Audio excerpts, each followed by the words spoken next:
በዚህ በሰሞነ ሕማማት በዚህ ሳምንት የኢትዮጵያ ኦርቶዶክስ ተዋሕዶ ቤተክርስቲያን በሃይማኖቱ አስተምሮ መሰረት ስነ ስርዓቱ እየተከናወነ ይገኛል። በዚህ ጉዳይ ላይም እዚህ ስቱዲዮ እንግዳ ጋብዘናል።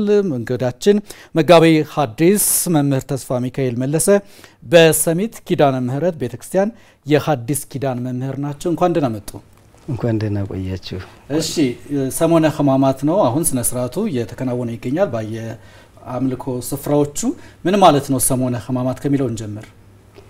እሺ በቅድሚያ እንኳን አደረሳችሁ።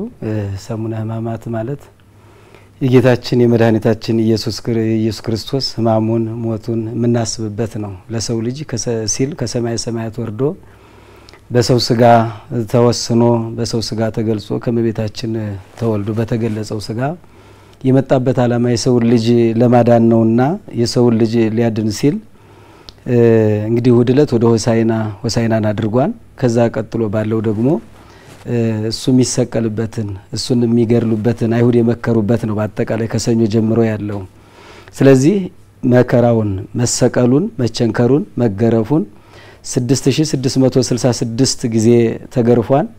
እንደዚሁ ሐሞት ተጠጥቷል ለሰው ልጆች ሲል እነዚህን በአጠቃላይ የሱን መከራና ሕማሙን የሰው ልጆች ድህነት የሚፈጸምበት በሱ ነውና ያን የምታስብበት ነው ቤተክርስቲያን። የኢትዮጵያ ኦርቶዶክስ ተዋሕዶ ቤተክርስቲያን በዚህ ሳምንት ይህንን በማስመልከት የተለያዩ ስነ ስርዓቶች አሉ። እነዚህ ስነ ስርዓቶች ምን ናቸው ተብሎ ሊገለጹ ይችላሉ?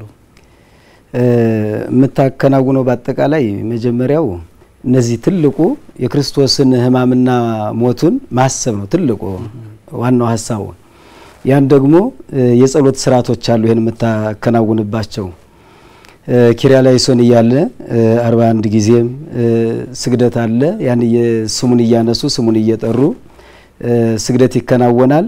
እንደዚሁ ደግሞ ለከ ኃይል ለከ ክብር እያሉ ደግሞ ለሱ ላንተ ክብር ይገባን ምስጋና ይገባን ለሰው ልጆች ስትል የከፈልከውን ዋጋ ምስጋና ይገባን እያለች በዚህ ምእመናኗ እንዲሰግዱ ከጧት ጀምሮ ሌሊት 9 ሰዓት ይጀመራል እስከ ምሽቱ 1 ሰዓት ድረስ በጾም ሆነው እንደገና ደግሞ በዛው ላይ ስግደቱ አለ ጸሎት አለ ግብረ ሕማማት ይነበባል። ግብረ ሕማማቱ ደግሞ የብሉይ ኪዳንና ሐዲስ ኪዳን እንደዚሁም የሊቃውንቱ ድርሰት በአጠቃላይ የተዘገቡበት የተሰበሰበ ባንድ ጥራዝ ሆኖ የተጠረዙበት የሊቃውንቱና የብሉይ ኪዳን የሐዲስ ኪዳን ድርሰት ወይም ስብስብ የሆነው መጽሐፍ የሚነበብበት ለዚህ ሳምንት ብቻ የተሰራ ትልቅ መጽሐፍ ነው። በዚህ ሳምንት የሚያልቅ ሌትም ቀንም እሱ እየተነበበ ጧት የነግህ ስግደት አለ።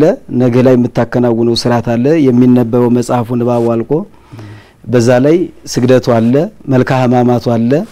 እንደዚሁ ደግሞ 3 ሰዓት ላይ የ3 ሰዓት ጸሎት አለ የሚነበብ በዛው ላይ ስግደት አለ የ6 ሰዓት የ9 ሰዓት እስከ 11 ሰዓት ሌሊቱም እንደዚሁ በእነዚህ ሰዓት ልክ ጸሎቱም ስግደቱም ያለበት ሁኔታ ነው ማለት ነው። በዚህ ሳምንት የተለያዩ ቃላትንም እንሰማለን አይደለ? በተደጋጋሚ የምንሰማቸው ነገሮችም አሉና የተወሰነ እሱ ላይ ይበልና በአጠቃላይ እነዚህ ቃላቱ የራሱ የእግዚአብሔር ስሞች ናቸው። ብዙዎቹ ከዕብራይስጥ የመጡ ናቸው። ኪርያላይሶን የማትሞተው ሞት አቤቱ አድነን ይቅርበለን ይያል እግዚኦ መሐረነ ክርስቶስ የሚሉትን ጋር ትርጉም የሚመሳሰልበት ሂደት ያለ ነው። ከዛ ለአምላክ ይደሉ ክብር ወስብሐት ለአምላካችን ክብር ምስጋና አምልኮት ውዳሴ ይገባን እንደዚሁም ለከ ኃይል ላንተ ይገባን። ከዛ ደግሞ እብንወዲ ልመክኑን እነዚህ የመሳሰሉት ስሞች ይጠራሉ። ዕብራይስጥ ናቸው። ዕብራይስጡን ስሞች አጠቃላይ እነዚህ ቋንቋዎች ይወራረሱ ይል ወደኛ ሲመጡ እንዳለ ተረክበን እነዛን ስሞች እየጠራን ለስሙ ነው የምንሰግደው ለስሙ ነው የምንበረከከው በስሙ ነው እግዚአብሔር የምናመልከውና የሱ ስሞች ናቸው። እሺ በዚህ ውስጥ በስነ ስርዓት ውስጥ የሃይማኖት ተከታዮች ስነ ስርዓቱን እየፈጸሙ ነው።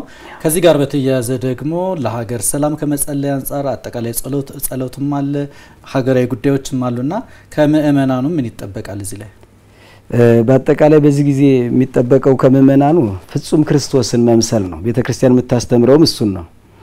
ክርስቶስ ለሰው ልጆች ፍቅር ሲል ነው ከሰማይ ሰማያት የወረደው ወደዚህ ምድር የመጣው። በዚህ ምድር መጥቶም የተሻሩ ሁለት ህጎች ነበሩ እነሱ ሊፈጽም ነው ፍቅረ እግዚአብሔርና ፍቅረ ቢጽ ሰውን መውደድና እግዚአብሔርን መውደድ ናቸው ያሉት ህጎች ማንኛውም መጽሐፍ እነዚህ ናቸው የሰው ፍቅር አገብሮት ከሰማይ ወርዶ መስቀል እንዲሸከም እንዲገረፍ ሐሞት እንዲጠጣ ህይወቱን እንዲሰጥ ያደረገው የሰው ፍቅር ነው በዚህ ሳምንት የምናየው ፍቅር የሚባለው ነገር አካል ገዝቶ በአካል የተገለጠበት ነው ራሱ ክርስቶስ እግዚአብሔር አይደል ፍቅር ለሰው ልጆች ሲል ነው የሞተው ያውም እየበደል ነው ማለት ነው የበደሉንን ይቅር እንድንል ነው ያስተማረን እንደዚህ ደግሞ መተሳሰብ እንዲኖር አንዱ ለአንዱ ወንጌል ምን ይላል ለእናንተ ሊያደርጉባችሁ የማትወዱትን ለሰው አታድርጉ ይላል ለሰው አታድርጉ ስለዚህ አጠቃላይ እንደ ሀገር ለሀገር መጸለይ ለሌሎች ወገኖችም መጸለይ መተሳሰብ መተዛዘን ክርስቶስ ራሱን አካሉን ሰጥቷል ድሆችን እያሰቡ መቼስ በቀን አንድ ጊዜ ነው የሚመገቡት በዚህ ጊዜ